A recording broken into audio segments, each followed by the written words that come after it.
Hey guys, welcome to World Cinema in Tamil. நான் உங்கள் தமிழ் நண்பன். பொதுவா நம்ம எல்லாருக்குமே சில விஷயங்களுக்கு பயம் இருக்கும். நம்ம என்னதான் முயற்சி பண்ணாலும் அந்த பயம் நம்மளுக்கு போவே போகாதுங்க. ஆனா அதுவே ஒரு மருந்து மூலமா நமக்கு அந்த பயமே இல்லாத மாதிரி பண்ணிட்டா. அப்படிதாங்க இந்த படத்துல ஒரு குரூப் வினோதமான எக்ஸ்பெரிமெண்ட்ஸ் எல்லாம் ஒரு லேடி மேல செய்யறாங்க. அதனால நடந்த விபரீதம் என்ன அப்படின்றதெல்லாம் செம்ம த்ரில்லிங்கா சொன்ன படம் தான் 2015ஆம் ஆண்டு ஹாலிவுட்ல ரிலீஸ் ஆன ரப்சர் அப்படின்ற படம். இந்த படத்தை பார்த்து முடிக்கும் போது உங்களுக்கே இப்படி எல்லாம் உண்மையாவே எக்ஸ்பெரிமெண்ட்ஸ் எல்லாம் உலகத்துல நடந்துட்டு தான் இருக்கா அப்படின்ற சந்தேகமே வந்துடும். ஏன்னா எனக்கு தெரிஞ்ச சில குரூப்ஸ்லாம் இந்த மாதிரி எக்ஸ்பெரிமெண்ட்ஸ்லாம் உலகம் முழுக்க பண்ணிட்டு தாங்க இருக்காங்க. ஆனா அது வெளியே தெரியறது இல்ல. நீங்க என்னோட சேனலுக்கு புதுசா இருந்தா மறக்காம சேனலை சப்ஸ்கிரைப் பண்ணிடுங்க. அப்படியே என்னோட வாய்ஸ் ஓவர் பிடிச்சிருந்தா இந்த வீடியோக்கு ஒரு லைக் போட்டுட்டு வாங்க நம்ம இந்த வீடியோ பார்க்க போலாம். படத்தோட ஓபனிங் சீன்ல ஒரு சிங்கிள் மதர் ரெனே மார்கன் அப்படிங்கறவங்கள காட்டுறாங்க. அவங்களுக்கு ஈவன் ஒரு டீனேஜ் பையன் இருக்கான். அவங்க வேலை கிளம்பிட்டு இருக்கும்போது திடீர்னு அவங்க ரூமுக்குள்ள ஒரு பெரிய ஸ்பைடர் வந்துடுது. அதை பார்த்துட்டு ரெனே பயத்துல அலறிட்டு இருக்கும்போது எவான் வேகமா வந்து அந்த ஸ்பைடரை கையில எடுத்துட்டு வெளியே போயிடுறான். அவன் அதை எடுத்துட்டு போன அப்புறம் தான் ரெனேக்கு உயிரே வருதுங்க.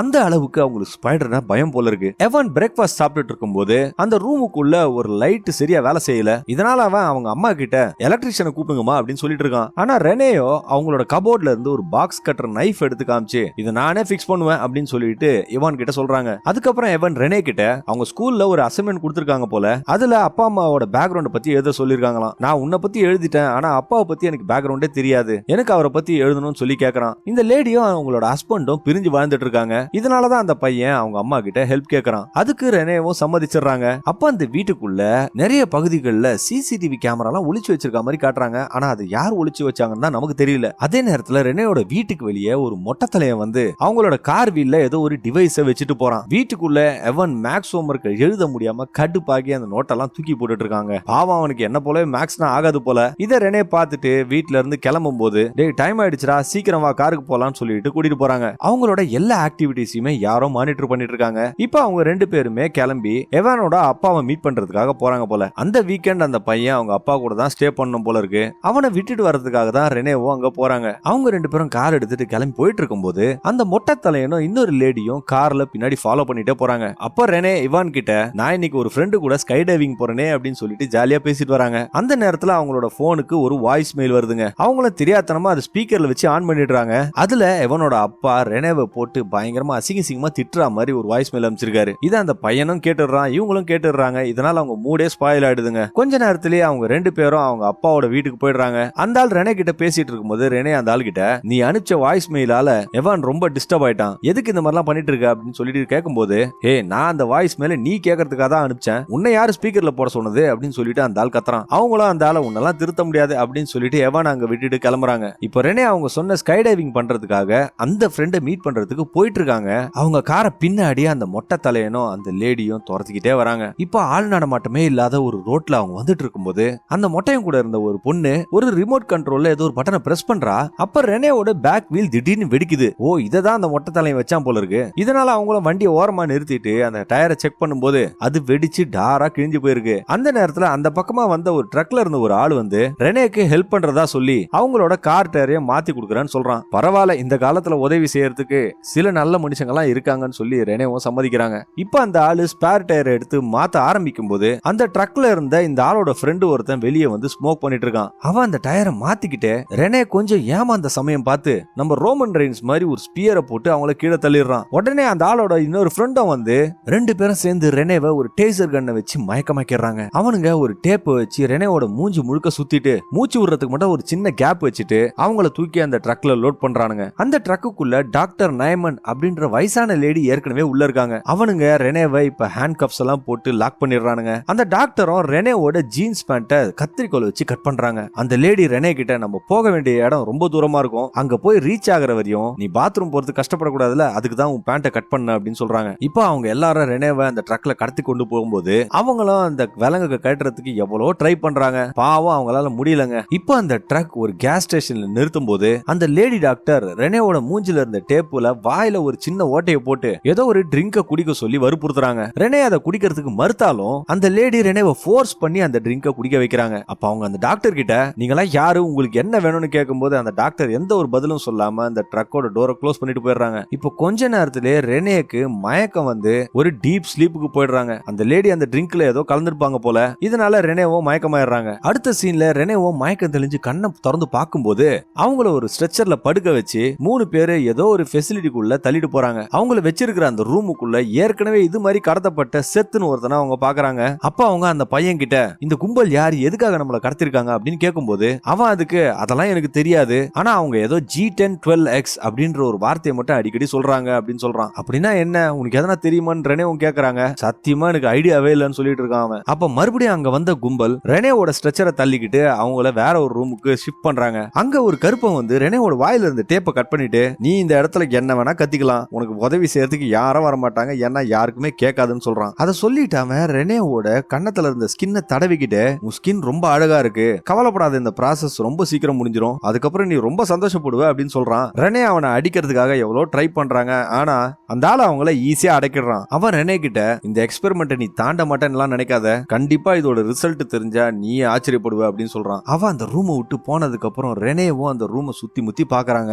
அங்க ஆபரேஷனுக்கு தேவையான எல்லா சர்ஜிக்கல் இன்ஸ்ட்ருமெண்ட்ஸும் இருக்குங்க. இப்போ அவங்க ஷூல ஏற்கனவே ஒளிச்சு வச்சிருந்த அந்த பாக்ஸ் கட்டர் நைஃபை ஷேக் பண்ணி வெளியே எடுத்துட்டு அந்த பெட்ல படுத்துக்கிட்டே குதிச்சு அந்த கட்டரை கிட்ட எடுத்துட்டு வர ட்ரை பண்ணிட்டு இருக்காங்க. இதனால அவங்க பயங்கரமான சத்தமும் போட்டுட்டு இருக்காங்க. அவங்க இதை செஞ்சுக்கிட்டே இருக்கும்போது பக்கத்து ரூம்ல இருந்து இன்னொரு ஆளோட குரல் கேக்குது. அந்த ஆளோட பேரு பிளேக்குன்னு சொல்லிட்டு அவர் ரெனே கிட்ட பேச ஆரம்பிக்கிறான். அவர் ரெனே கிட்ட என்ன சொல்றான்னா, இவனுங்கெல்லாம் எக்ஸ்பெரிமெண்ட்ன்ற பேர்ல நம்மளோட மோசமான பயங்களை எதிர்த்து நிக்க சொல்லுவானுங்க, அது ரொம்ப கொடுமையா இருக்கும் அப்படின்னு சொல்லிட்டு இருக்கான். அப்போ ரெனே பிளேக் கிட்ட G10-12X என்னதுன்னு சொல்லிட்டு கேட்கும்போது, எனக்கு சுத்தமா ஐடியாவே கிடையாது அப்படின்னு சொல்லிடுறான். அப்ப அவன் இந்த ஃபெசிலிட்டில நம்மள மாதிரியே 20 பேரை கடத்தி வச்சிருக்காங்க, நீ இருக்கிற ரூம்ல கூட ரீசெண்டா ஒரு ஆளை இப்பதான் ரிலீஸ் பண்ணாங்க அவங்க அப்படின்னு சொல்றான். அப்படி என்னதான் இவனுங்க எக்ஸ்பெரிமெண்ட் பண்றானுங்க தெரிஞ்சுக்கிறதுக்கு நம்மளுக்கும் பயங்கரமான ஆர்வமா தான் இருக்கு. ரெனே எப்படியோ ட்ரை பண்ணி அந்த பாக்ஸ் கட்டர் நைஃபை கையில எடுத்துறாங்க. அதே நேரத்துல அந்த ரூமுக்கு அந்த மொட்டை தலையனும் டயான்னு சொல்லிட்டு இன்னொரு பொண்ணும் வராங்க. ரெனே அந்த மொட்டையன் கிட்ட, நீங்க என்ன பண்றீங்கன்னு எனக்கு தெரியும், எனக்கு பக்கத்து ரூம்ல இருந்த பிளேக் எல்லா விஷயத்தையும் சொல்லிட்டான் அப்படின்னு ரெனே சொல்லிட்டு இருக்கும்போது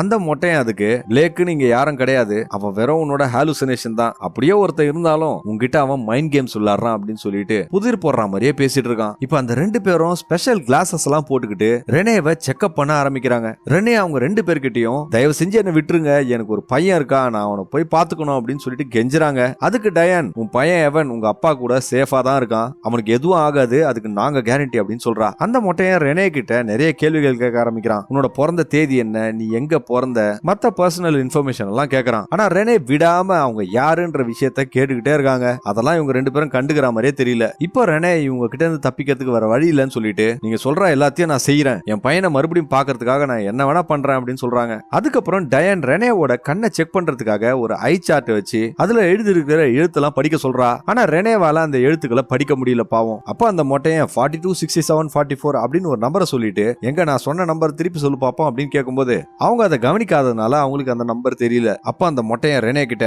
உனக்கு உடம்புல ஏதாவது பிரச்சனை இருக்கா, உனக்கு ஏதாவது அலர்ஜி இருக்கான்னு கேட்கும்போது, ஆமா எனக்கு அனிமியா ப்ராப்ளம் இருக்குன்னு சொல்றாங்க. அவனும் ஒரு மெடிக்கல் ரெக்கார்ட்ஸ்ல அதை குறிச்சு வச்சுக்கிறான். அடுத்ததான் அந்த மொட்டையன் பொதுவா மனுஷங்களுக்கு இருக்கிற பயத்தை லிஸ்ட் போட்டு படிச்சுக்கிட்டே வரான். அப்ப அவன் ஸ்பைடர்ஸ பத்தி மென்ஷன் பண்ணும்போது ரெனே முகத்துல ஒரு பயம் தெரியுது. உனக்கு ஸ்பைடர்னா பயமா அப்படின்னு அவன் கேட்கும்போது, இந்த சமயத்துல எனக்கு எதை பார்த்தாலும் பயம் இல்ல அப்படின்னு சொல்லிட்டு ரெனே சொல்றாங்க. அவன் அங்க இருந்து கிளம்புறதுக்கு முன்னாடி ரெனேவோட கண்ணத்து மேல அவன் கண்ணத்தை வச்சு, கூடிய சீக்கிரம் நீ அதை உணர்வ அப்படின்னு சொல்லிட்டு போறான். இப்ப அந்த ரூம்ல இருந்து எல்லாரும் போயிட்ட அப்புறம் ரெனே அவங்க வச்சிட்டு இருந்த அந்த பாக்ஸ் கட்டர் நைஃபை வச்சு அவங்க கையில இருந்த பெல்ட்டை மெதுவா அறுக்க ஆரம்பிக்கிறாங்க. ஆனா அதை ஒரு கையிலேயே வச்சு அறுக்கிறது சாதாரண விஷயம் இல்லைங்க. பாவம் அவங்களோட கை வலி எடுத்து அந்த கத்தியை கீழே போட்டுறாங்க. கொஞ்ச நேரம் கழிச்சு டயான் டாக்டர் ராக்ஸ்லன் அப்படின்ற ஒரு ஆளை கூட்டிட்டு அந்த ரூமுக்கு வரா. அப்ப அந்த டாக்டர் அந்த மொட்டையம் பண்ண மாதிரியே அவனோட கண்ணத்தை ரெனே கண்ணத்துல வச்சு தடவிக்கிட்டு, உனக்கு ரொம்ப அழகான ஸ்கின் இருக்கு அப்படின்னு சொல்லிட்டு காம்ப்ளிமெண்ட் பண்றான். அப்ப அந்த டாக்டர் அவன் வச்சிட்டு இருந்த பெட்டியில இருந்து மாட்டுக்கு போடுற மாதிரி ஒரு பெரிய ஊசி எடுக்கிறாங்க. அதுல ஆரஞ்சு கலர்ல ஏதோ லிக்விட் இருக்கு. இத பார்த்த ரெனேவும், இதுதான் அந்த G10-12X அப்படின்னு கேட்கும்போது அந்த டாக்டர், பரவாயில்லையே உனக்கு இத பத்தி ஏற்கனவே தெரிஞ்சிருக்க அப்படின்னு சொல்லிட்டு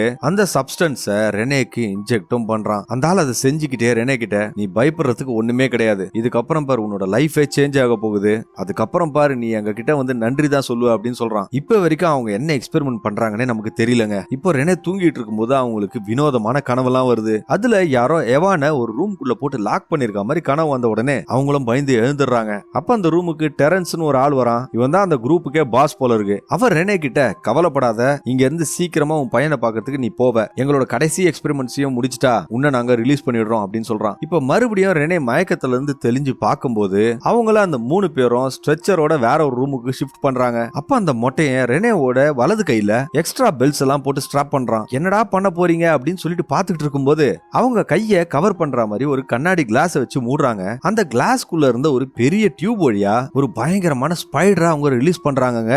இத பார்த்த உடனே ரெனேக்கு பயத்துல உடம்பெல்லாம் நடுங்க ஆரம்பிக்குது. அவங்களும் பயம் தாங்க முடியாம அலறிட்டு இருக்காங்க. அவங்க ஏற்கனவே பயத்துல இருக்கிறாங்க. அப்போ இந்த டயான் பொண்ணு வேற அது சாதாரண ஸ்பைடர் கிடையாது, அது ரொம்ப விஷமான ஸ்பைடர்னு சொல்லி பயத்தை இன்னும் ஏத்துறா. அப்ப அந்த மொட்டையன் ரெனே கிட்ட உன் பயத்தை நீ எதிர்த்து நில்லு, அதை ஃபேஸ் பண்ணு அப்படின்னு சொல்லிட்டு இருக்கான். ஏடா இவ்வளவு பெரிய சிலந்தி எடுத்து கையில விட்டா ஜாலியா சிரிச்சிட்டு இருப்போமா, போங்கடா நீங்களும் உங்க எக்ஸ்பெரிமெண்ட்டும். இப்போ ரெனேவோட உடம்பெல்லாம் ஏதோ குளிர் ஜுரம் வந்தா மாதிரி உதற ஆரம்பிக்குது. இதனால அவனுங்களும் அந்த ஸ்பைடரை திருப்பி அந்த பைப் வழியா சக் பண்ணிடுறானுங்க. ரெனேவை மறுபடியும் அந்த பழைய ரூமுக்கே ஷிஃப்ட் பண்ணிடுறானுங்க. அப்போ அந்த மொட்டையன் ரெனேவை பார்த்து இவ சரிப்பட்டு வர மாட்டா போல இருக்கு அப்படின்னு சொல்லிட்டு இருக்கும்போது அடுத்த டெஸ்ட்ல எப்படி பண்றா பாப்போம் அப்படின்னு சொல்லிட்டு டயானும் சொல்றா. இப்ப மறுபடியும் அந்த மொட்டையன் தான் கண்ணத்தை ரெனேவோட கண்ணத்துல தடவிக்கிட்டு நான் என்ன சொல்ல வரேன்னு உனக்கு புரியுதா அப்படின்னு கேக்குறான். ஆனா ரெனேக்கு ஒண்ணுமே புரியலங்க. அடுத்த டெஸ்ட் ரொம்ப மோசமானதா இருக்கும், ஆனா இது எல்லாமே உன்னோட நல்லதுக்காக தான் நாங்க பண்றோம். இதுல மட்டும் நீ பாஸ் ஆயிட்டீனா ஒரு புது ஆளா நீ வாழ்க்கையை தொடங்கலாம், ஆனா இந்த ப்ராசஸ் கொஞ்சம் பெயின்ஃபுல்லா தான் இருக்கும் அப்படின்னு சொல்லிட்டு டயான் அந்த ரூம் விட்டு போறா. இப்போ அவங்க ரெண்டு பேரும் அந்த ரூம் விட்டு போயிட்டதுக்கு அப்புறம் ரெனே எப்படியோ கஷ்டப்பட்டு அந்த ஸ்ட்ராப்பை அறுத்துறாங்க. இப்போ அவங்கள கட்டி வச்ச கட்டெல்லாம் அவுத்துட்டு அவங்க ஏற்கனவே கீழே போட்ட அந்த பாக்ஸ் கட்டர் நைஃபை கையில எடுத்துக்கிட்டு அங்க இருந்த ஒரு வென்டிலேஷன் விண்டோவை அந்த கட்டரை வச்சு திறந்துட்டு அந்த வென்டிலேஷன் டக்ட் வழியா மெதுவா ஊர்ந்து போக ஆரம்பிக்கிறாங்க. அவங்க அந்த டனல் வழியா போயிட்டு இருக்கும்போது இவங்கள மாதிரியே கடத்தப்பட்ட பல பேரை பல விதமா டார்ச்சர் பண்றத பாக்குறாங்க. ஹைட்னா பயம் அப்படின்ற ஒரு பொண்ணை ஒரு உயரமான பலைகளை கட்டி மேல இருந்து வேகமா கீழே இறக்கி பயம்புறுத்துறாங்க. இன்னொரு ரூம்ல இன்னொரு ஆளை அவங்க அப்பாவோட போட்டோவையும் வாய்ஸையும் காமிச்சு பயம்புறுத்துறாங்க. சைக்கோ அப்பனா இருப்பான் போல. அடுத்த இன்னொரு ரூம்ல ரெனே ஏற்கனவே மீட் பண்ண செத்துன்றவன ஒரு பாத்டப் முழுக்க ரத்தத்தை ரொப்பி அதுக்குள்ள அவனை முழுக வைக்கிறாங்க. இப்போ ரெனே எப்படியோ ஒரு பாத்ரூம்குள்ள போயிட்டு அங்க இருந்த கபோர்ட்ல ஒளிஞ்சிட்டு இருக்கும்போது அங்க வேலை செய்யற ரெண்டு பேரும் அந்த பாத்ரூம்குள்ள வரானுங்க. அவனுங்க ரெண்டு பேரும் ஏதோ ரப்சர் அப்படின்றத பத்தி பேசிட்டு இருக்கானுங்க. அது மட்டும் இல்லாம இந்த எக்ஸ்பெரிமெண்ட் எல்லாம் இங்க மட்டும் செய்யாம உலகம் முழுக்க பல இடத்துல பண்ணிட்டு இருக்காங்க அப்படின்னு சொல்லிட்டு பேசிட்டு இருக்கானுங்க. அப்ப அந்த ரெண்டு பேர்ல ஒருத்தன் இது வரைக்கும் நடந்த 47 ரப்சர்ல 24 பெண்கள் மட்டும் தான் கர்ப்பம் தரிக்க கூடியவங்க அப்படின்னு சொல்றான். அவனுங்க அந்த பாத்ரூம் விட்டு போனதுக்கு அப்புறம் ரெனேவும் அந்த பாத்ரூம் விட்டு அந்த வென்டிலேஷன் வழியா ஏறி திருப்பி ஊர்ந்து போக ஆரம்பிக்கிறாங்க. அவங்க போயிட்டே இருக்கிற வழியில ஒரு லேடரை பார்த்துட்டு அது மாடிக்கு போகுதுன்னு தெரிஞ்சுக்கிட்டு ரொம்ப சந்தோஷமா அந்த ஏணியை ஏறி மாடிக்கும் போறாங்க. ஆனா அவங்களோட சந்தோஷம் ரொம்ப நேரம் நிலைக்கலங்க. ஏன்னா அந்த ரூஃப்ல ஒரு மெட்டல் கிரில்ல வச்சு அந்த டோரை சீல் பண்ணி வச்சிருக்கானுங்க. இதனால ரெனே அங்க இருந்து எஸ்கேப் ஆகவே முடியாது. இதனால மறுபடியும் அவங்கள அந்த டனலுக்குள்ள இறங்கி போக ஆரம்பிக்கிறாங்க. அப்பதான் அவங்க ஏற்கனவே அவங்க பேசின பிளேக்ன்ற ரூமுக்கு போறாங்க. அவனுக்கு இதுதான் கடைசி டெஸ்ட் போல இருக்கு. அவங்க பிளேக் கிட்ட நான் உன்னை அவுத்து விடுறேன், எப்படியாவது தப்பிச்சு ஓடிடு அப்படின்னு சொல்லும்போது அதெல்லாம் ஒண்ணும் தேவையில்ல, இந்த டெஸ்ட்ல மட்டும் நான் பாஸ் ஆயிட்டேன்னா என்ன இவங்களே வீட்டுக்கு அனுப்பிச்சிருவாங்க அப்படின்னு சொல்றான். அப்ப அவங்க மறுபடியும் அவங்க கிட்ட அந்த G10 12Xனா என்ன அப்படின்னு கேட்கும்போது எனக்கும் தெரியல, ஆனா எல்லாருமே அதை பத்தி தான் பேசிட்டு இருக்காங்க அப்படின்னு சொல்றான். அப்ப திடீர்னு பிளேக் மேல ஒரு பாம்பு ஊர்ந்து வருதுங்க. இதுதான் அவனோட ஃபைனல் டெஸ்ட் போல இருக்கு. அதே நேரத்துல அந்த ஸ்டாஃபும் அந்த ரூமுக்குள்ள வர சத்தம் கேட்ட உடனே ரெனே உடனே அந்த பெட்டு கடியில ஒளிஞ்சுக்கிறாங்க. உள்ள வந்தவங்க பிளேக்கோட அந்த பயந்து போன மூஞ்ச பார்த்துட்டு கடைசி டெஸ்ட்லயும் இவன் ஃபெயில் ஆயிட்டான்னு சொல்லிட்டு ரொம்ப டிசப்பாயிண்ட் ஆயிடுறாங்க. இதுக்கப்புறம் இவன் நமக்கு தேவைப்பட மாட்டான், இவனை இங்க இருந்து அனுப்பிச்சிடலாம் அப்படின்னு சொல்லிட்டு அவங்கள முடிவு பண்ணிடுறாங்க. இப்ப அவங்க எல்லாரும் அந்த ரூம் விட்டு போன உடனே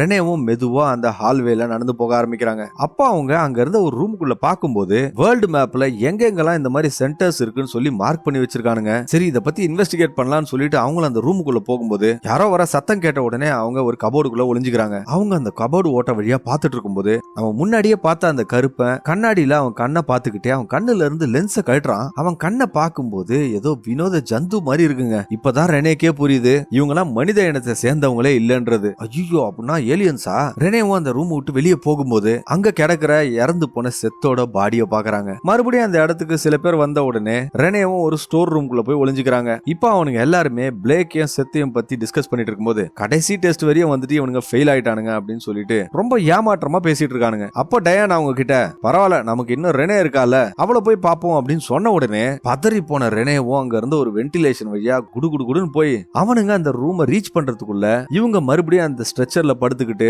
ஒரு கையை தவிர உடம்புல எல்லா ஸ்ட்ராப்பையும் மாட்டிக்கிறாங்க. அந்த நேரத்துல டயானும் டாக்டரும் வந்து ரெனேவை செக் பண்ணிட்டு இருக்கும்போது அந்த டாக்டர் ரெனே கிட்ட நீ ஏதாவது ஹாலுசினேஷன் எல்லாம் பாத்தியா அப்படின்னு கேக்குறான். அதுக்கு ரெனே ஹாலுசினேஷனா, அதை விட மோசமான விஷயத்தெல்லாம் நான் பாத்துட்டேன் அப்படின்னு சொல்றாங்க. இப்ப அந்த டாக்டர் அந்த ரூம் விட்டு போனதுக்கு அப்புறம் டயான் மறுபடியும் ரெனேக்கு போடுறதுக்காக அந்த ஆரஞ்சு லிக்விட ஒரு இன்ஜெக்ஷன்ல ஏத்திக்கிட்டு அந்த இன்ஜெக்ஷனையும் ரெனே பக்கத்துல வச்சுட்டு நீ மட்டும் ரெசிஸ்ட் பண்ணாம இருந்தா இது எவ்வளவு ஈஸியா இருக்கும் தெரியுமா அப்படின்னு சொல்லிட்டு டயான் ரெனேவை பார்த்து சொல்லிட்டு இருக்கா. அப்ப அந்த பொண்ணு ரெனேவோட ஸ்கின்னை டச் பண்ணிக்கிட்டு இது மூலமா உன் பையனுக்கு இருக்கிற பிரச்சனையை கூட சால்வ் பண்ணலாம், ஏன் அவனுக்கு மேக்ஸ் வராதுன்றது கூட நம்மளால சால்வ் பண்ண முடியும் அப்படின்னு சொல்லிட்டு இருக்கா. இதை கேட்டு ஷாக் ஆன ரெனே என் பையனுக்கு மேக்ஸ் வராது உனக்கு எப்படி தெரியும் கேட்கும் கேட்கும்போது நான் ஒருத்தங்களை தொட்டே அவங்க என்ன நினைக்கிறாங்கன்றத சொல்லிடுவேன் அப்படின்னு சொல்றா. அப்பதாங்க டயான் அந்த G10-12X பத்தி சொல்றா. அது வேற எதுவும் இல்லைங்க, அது நம்ம எல்லார் உடம்புலயும் இருக்கிற குரோமோசோமோட ஒரு ஜெனடிக் கோட் அப்படின்னு சொல்றா. இந்த கோடை மட்டும் நம்ம ஆக்டிவேட் பண்ணிட்டா மனுஷனுக்கு பயம்ன்ற ஒரு விஷயமே மறந்து போயிடும். இந்த எக்ஸ்பெரிமெண்ட் தான் நாங்க ரப்சர் அப்படின்னு சொல்லுவோம். இந்த எக்ஸ்பெரிமெண்ட்னால என்னென்னலாம் நடக்கும் தெரியுமா? பாம்புகள் தங்களோட தோலை உரிக்கிற மாதிரி மனுஷங்களாலையும் தோலை உரிக்க முடியும். ஒரு தடவை நமக்கு புது ஸ்கின் கிடைக்கும். இதை டெமான்ஸ்ட்ரேட் பண்ணி காட்டுறதுக்காக டயான் தன்னோட கண்ணுல இருந்த லென்ஸை கழட்டின உடனே அந்த பாம்பு மாதிரி கண்ணு அவளுக்கு இருக்குங்க. அது மட்டும் இல்லாம அவ தன்னோட முக வடிவத்தை வேற மாதிரி மாத்திட்டு மறுபடியும் பழைய மாதிரி ஆக்குறா. இதை பார்த்து அதிர்ச்சியான ரெனேவும் அவங்க பக்கத்துல இருந்து அந்த இன்ஜெக்ஷன் எடுத்து டயானோட தொண்டையிலே போட்டுறாங்க. இப்போ டயான் மயக்கமானதுக்கு அப்புறம் அவளோட கையை யூஸ் பண்ணி அந்த டோரோட லாக்க ரெனே ஓபன் பண்ணிடுறாங்க. இப்போ டயானை ஒரு ஸ்ட்ரெச்சர்ல போட்டுட்டு அந்த ரூம்ல இருந்து வெளியே போக ஆரம்பிக்கிறாங்க. அவங்க வெளியே போயிட்டு இருக்கும்போது அந்த வழியா ஒரு லேப பாக்குறாங்க. அதுக்குள்ள பார்த்தா அந்த ரெப்சர் செய்யப்பட்ட எல்லாரோட பேரையும் பாக்குறாங்க. அப்பதாங்க அவங்களுக்கு புரியுது இந்த எக்ஸ்பெரிமெண்ட் இந்த குரூப் 100 வருஷத்துக்கு மேல பண்ணிட்டு வராங்க. அந்த நேரத்துல அந்த டாக்டரும் அந்த மொட்டையனும் அந்த லேபுக்குள்ள வந்து ரெனேவோட உடம்புல இருந்து எடுத்த அந்த கருமுட்டைய பாக்குறாங்க.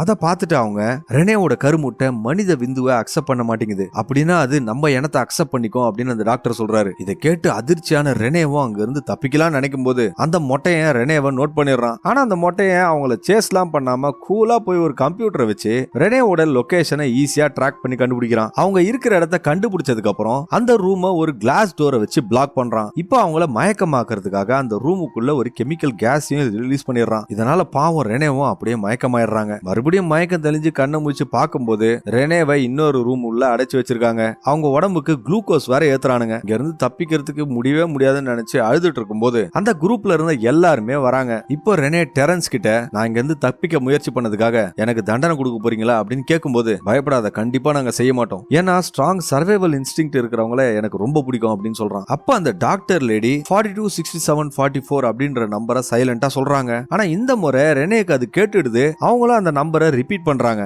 அதுக்கப்புறம் அந்த லேடி டாக்டர் ஒரு டேப்ல ஒரு டாக்குமெண்ட்டை ரெனேக்கு தூரத்துல இருந்து காட்டும் போது ரெனேவால அந்த டாக்குமெண்ட்டை கிளியரா படிக்க முடியுது. இப்போ ரெனே டெரன்ஸ் கிட்ட எனக்கு உங்களை மாதிரி மாறுறதுக்கு ஆசை இல்ல அப்படின்னு சொன்ன உடனே டெரன்ஸ் ரெனே கிட்ட இந்த வாய்ப்பை நீ வாழ்க்கையில மிஸ் பண்ணிடாத, இதுதான் பரிணாம வளர்ச்சிக்கான அடுத்த கட்டம், இது மூலமா நீ ஹியூமன் எமோஷன்ஸ்ங்கிற நான்சென்ஸ்ல இருந்து ஈஸியா வெளியே வரலாம் அப்படின்னு சொல்லிக்கிட்டு எவான் இருக்கிற ஒரு சிசிடிவி ஃபுட்டேஜ அவங்க கிட்ட காட்டுறாங்க. நீ மட்டும் ரப்சர் ஆயிட்டினா நீ ஹியூமன் லவ்வையே ஃபீல் பண்ண மாட்ட அப்படின்னு சொல்றாங்க. அப்பதாங்க அந்த டெரன்ஸ் ஒரு விஷயத்த சொல்றான். நாங்க மனித இனத்தை சேர்ந்தவங்க கிடையாது, ஆனா நாங்க பிறக்கும் போது மனிதனாதான் பிறந்தோம், உன்னை மாத்தினா மாதிரி தான் எங்களையும் சில பேர் மாத்தினாங்க, இது மூலமா நாங்க பயம் அப்படின்ற ஒரு விஷயத்துல இருந்து வெளியே வந்தோம். மனித இனம் ஏற்கனவே இந்த உலகத்தை அழிச்சிட்டு இருக்கு, இதுக்கெல்லாம் காரணம் ஒருத்தருக்கு மேல ஒருத்தர் வச்சிருக்க பயம் தான். அந்த பயத்தை நாங்க மட்டும் போக்கிட்டா இந்த உலகத்தையே எங்களால காப்பாத்திட முடியும் அப்படின்னு சொல்றாங்க. இந்த எக்ஸ்பெரிமெண்ட்ல ஃபெயில் ஆறவங்கள நாங்க அவங்க வீட்டுக்கு சேஃபா அனுப்பிச்சிருவோம். ஆனா சில பேரால இந்த எக்ஸ்பெரிமெண்டோட கொடுமைகளை தாங்க முடியாம இறந்து போயிடுறாங்க, அவங்களுக்காக நாங்க ஒன்னும் செய்ய முடியாது அப்படின்னு சொல்றாங்க. இப்போ ரெனேவை அந்த ஃபைனல் டெஸ்டுக்காக ஒரு சேர்ல கட்டி போட்டு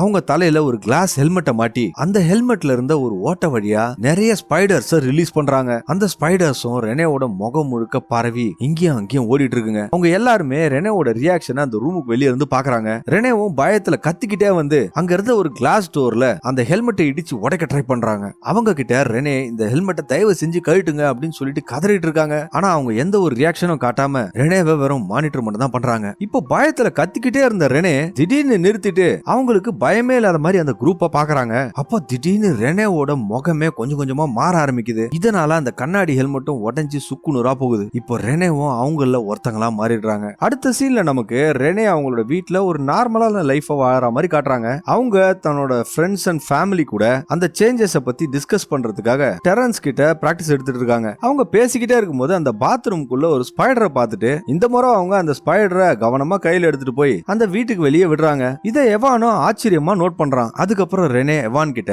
உனக்கு மேக்ஸ் பிரச்சனை இருக்குல்ல, நான் சில பேரை மீட் பண்ண அவங்க உன் மேக்ஸ் பிரச்சனையை சால்வ் பண்றதுக்காக உதவி செய்வாங்க அப்படின்னு சொல்றாங்க. நீ அதுக்கு அக்செப்ட் பண்ணிக்கிட்டா மட்டும் போதும் அப்படின்னு ரெனே சொல்லும்போது அதெல்லாம் என்னால முடியாது, நான் உன்னை சில நாளா நோட் பண்ணிட்டே இருக்கேன், நீ ரொம்ப வித்தியாசமா நடந்துட்டு இருக்க, உனக்கு என்ன ஆச்சுன்னே தெரியலன்னு சொல்லிட்டு அந்த பையனும் கோமா போயிடுறான். கொஞ்ச நேரத்திலே ரெனேவோட வீட்டுக்கு அந்த மொட்டையன் டெரன்ஸ் அந்த டாக்டர் 3 பேரும் வந்துடுறாங்க. அவங்க 3 பேரும் ரெனே கிட்ட எவான் எங்க இருக்கிறான்னு கேட்கும்போது அவன் மாடியில தான் இருக்கான், உங்களை மீட் பண்றதுக்காக தான் அவனை ரெடியாக சொன்ன அப்படின்னு சொல்றாங்க. எவான் உன்னோட பையன்றதுனால அவனும் ஈஸியா ரப்சர் ஆயிடுவான், அவன் எங்களுக்கு வேணும்னு சொல்லிட்டு அவங்களும் அந்த மாடிக்கு ஏறி போறாங்க. ஆனா என்னதான் இருந்தாலும் தான் மக மேல வச்சிருந்த அன்பால அவனை வான் பண்றதுக்காக அவனோட போனுக்கு டேஞ்சர், ரூம் விட்டு ஓடிடு அப்படின்னு சொல்லிட்டு மெசேஜ் அனுப்பிச்சிடுறாங்க. எவனோ அந்த ஜன்னல் வழியா கீழே குதிச்சு அவனோட சைக்கிள் எடுத்துக்கிட்டு அங்க இருந்து எஸ்கேப் ஆகுறான். இத இதை தெரிஞ்சுக்கிட்ட டெரன்ஸும் ரெனே கிட்ட, உன் பையனை நாங்க துரத்திலாம் போக மாட்டோம், நீயே உன் பையனை எங்க கிட்ட கூட்டிட்டு வருவ, நீ உன் பையன் மேல வச்சிருக்க அன்பு கொஞ்சம் கொஞ்சமா மறைஞ்சு போகும், அதுக்கப்புறம் உனக்கு இருக்கிற ஒரே ஒரு கவலை நம்மளோட இனத்துக்கு எத்தனை குழந்தைய பெத்து போடுறது மட்டும்தான் அப்படின்னு சொல்றான். கடைசியில அவன் ரெனே கிட்ட,